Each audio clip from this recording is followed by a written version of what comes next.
Ada kalimat yang bilang, terkadang Allah menegur bukan dengan kehilangan harta, tapi dengan memperlihatkan sekilas apa yang menanti di balik dunia. Kisah ini tentang seorang pria bernama Raffi.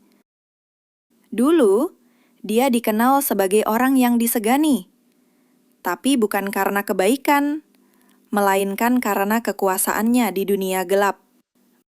Bab 1. Hidup dalam kegelapan. Raffi tumbuh di lingkungan keras. Ayahnya seorang buruh, ibunya meninggal saat ia masih remaja. Sejak muda, ia belajar satu hal. Uang bisa membeli segalanya, termasuk rasa hormat.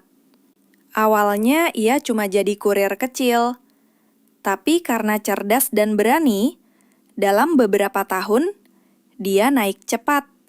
Dia mulai punya orang suruhan, mobil mewah, rumah besar, dan tentu saja uang yang tak pernah habis.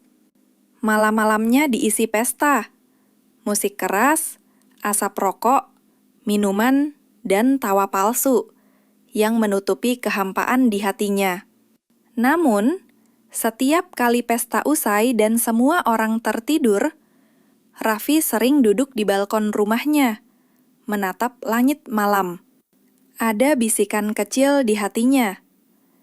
Kalau aku mati malam ini, kemana aku akan pergi? Tapi seperti biasa, ia menepis pertanyaan itu dengan satu tawa sinis. Ah, hidup cuma sekali. Dan ia kembali menenggak minuman, menyiapkan pesanan baru untuk esok hari. Bab 2. Malam yang mengubah segalanya. Malam itu, Raffi pulang larut. Di tangannya masih ada sisa barang yang belum terjual, dan di kepalanya masih banyak pikiran tentang uang dan kuasa. Untuk pertama kalinya, ia mencoba barang itu sendiri. Katanya, hanya untuk tahu rasanya. Tapi tak lama setelah itu, dunia seolah berputar. Napasnya sesak, tubuhnya gemetar. Semuanya gelap. Orang-orang yang bersamanya panik. Mereka memanggil ambulans. Namun, ketika sampai di rumah sakit, dokter hanya menggeleng. Nadino, tak ada respons. Pasien dinyatakan meninggal dunia. Tubuh Raffi ditutupi kain putih. Semuanya seperti mimpi. Tapi justru disitulah mimpinya baru dimulai. Bab 3. Antara hidup dan mati. Raffi merasa ringan. Ia membuka mata, tapi bukan di ruang rumah sakit. Yang ia lihat adalah gelap tanpa ujung. Tak ada cahaya, tak ada suara manusia.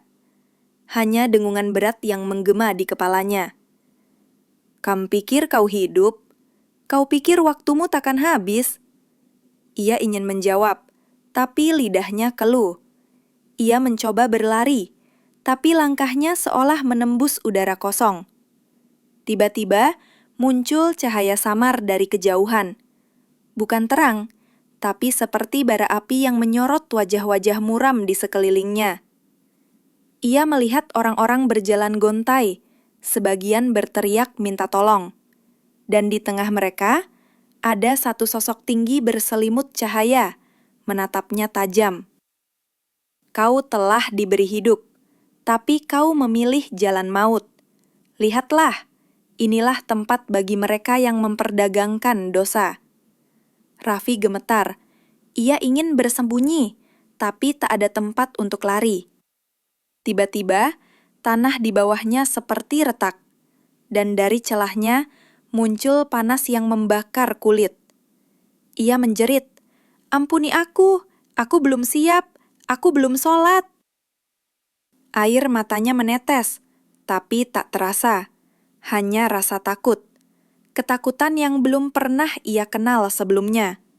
Dan di tengah kegelapan itu, suara itu kembali terdengar. Kali ini lembut. Belum waktumu, tapi ingatlah apa yang kau lihat hari ini. Lalu semuanya kembali gelap. Bab 4. Hidup kedua. Cepat, cepat, dia bergerak. Suara perawat menggema di ruangan itu. Selimut putih yang menutupi tubuh Raffi tiba-tiba bergetar. Orang-orang terkejut. Raffi hidup lagi. Padahal sudah hampir 1 jam sejak dokter menyatakan ia meninggal. Raffi membuka mata perlahan.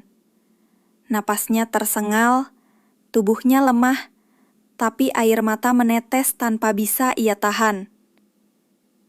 Ketika sadar sepenuhnya, yang pertama kali ia lakukan bukan bertanya di mana dirinya, tapi sujud. Sujud dengan tubuh yang masih tertutup kabel dan selang infus. Tangisnya pecah. Tangis seorang manusia yang baru saja melihat kematian dan diberi kesempatan untuk hidup kembali. Bukan karena sakit, tapi karena takut. Ia tahu Allah baru saja menegurnya dengan cara paling keras. Dan di antara detak jantungnya yang baru berdenyut kembali, Raffi berbisik pelan. Terima kasih, ya Allah. Bab 5. Penyesalan dan perubahan. Beberapa minggu setelah keluar dari rumah sakit, Raffi menjual semua yang ia punya. Rumah besar, mobil, dan barang-barang mewah, semuanya ia lepaskan. Ia kembali ke kampung halaman, tinggal di rumah kecil peninggalan ayahnya. Hari-harinya kini diisi dengan sholat, zikir, dan air mata penyesalan. Ia tak lagi dikejar polisi, tapi dikejar waktu. Waktu yang ingin ia gunakan untuk menebus semua dosanya. Raffi mulai mendatangi para remaja di kampungnya, terutama mereka yang terjerumus dalam narkoba. Ia tak pernah berkata, "Aku mantan bandar." Ia hanya berkata, "Aku pernah hampir mati karena dosa yang aku jual sendiri." Banyak yang terdiam mendengarnya. Beberapa di antara mereka menangis, lalu berjanji untuk berubah. Dan di saat itu Raffi sadar bahwa kadang Allah memilih pendosa untuk menjadi pengingat bagi pendosa lainnya. Bab 6. Penutup. Tahun demi tahun berlalu. Raffi hidup sederhana tapi bahagia. Ia bangun setiap subuh, berwudu dengan air dingin dan bersyukur karena masih diberi napas. Suatu pagi ia ditemukan tak bernyawa di masjid kecil tempat ia biasa sholat. Kepalanya bersandar di sajadah, senyum kecil di wajahnya.